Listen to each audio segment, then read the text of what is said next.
Chrétien. I'm a retired nurse.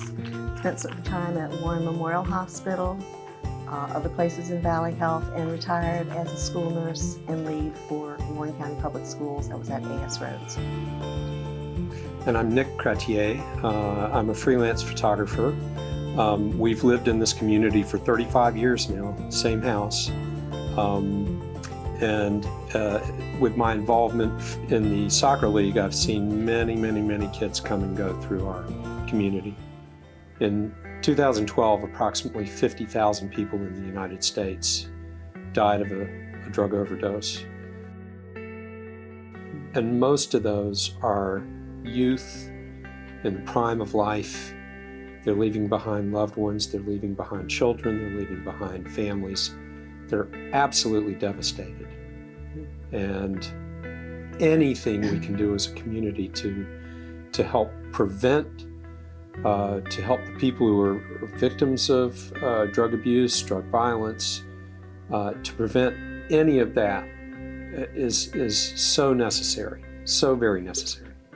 I think one thing I'd add is that it's not just youth.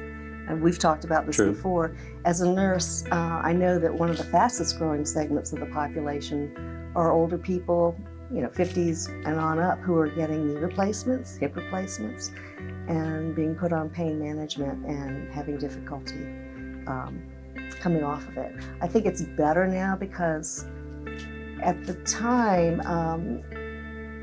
physicians and dentists, oral surgeons threw opioids at people.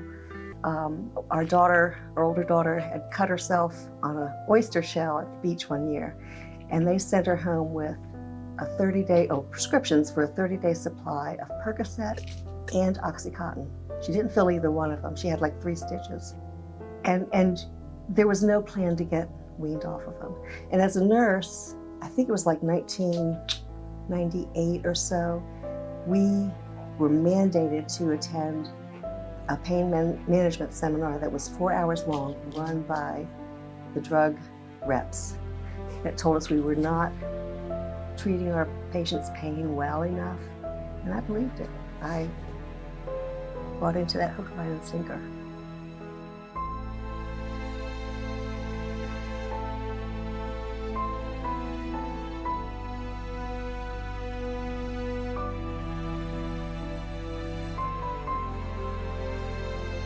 I'm not a scientist, but it seems to me in so many cases, be it vaping or experimenting with drugs, sadly becoming addicted to drugs, a lot of these kids and people are self-medicating. They've got some issue that they're trying to tamp down for one reason or another. Now, in Alex's case, I really do believe it was the over-medication of opiates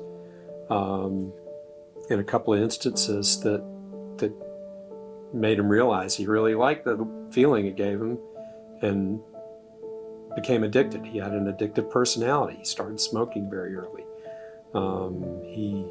He would binge drink, and once he became addicted, the only way he could control it was to buy street drugs. And at one point he was being treated with Suboxone.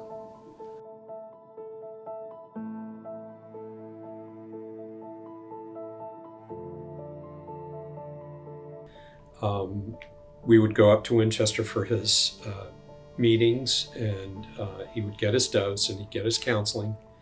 But it was it was mandated for 90 days, and that was it.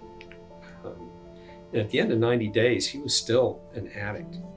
And so when the cravings got too much, he turned back to street drugs. I would have paid for it for the rest of his life if that's what it would have taken, because it was medically controlled.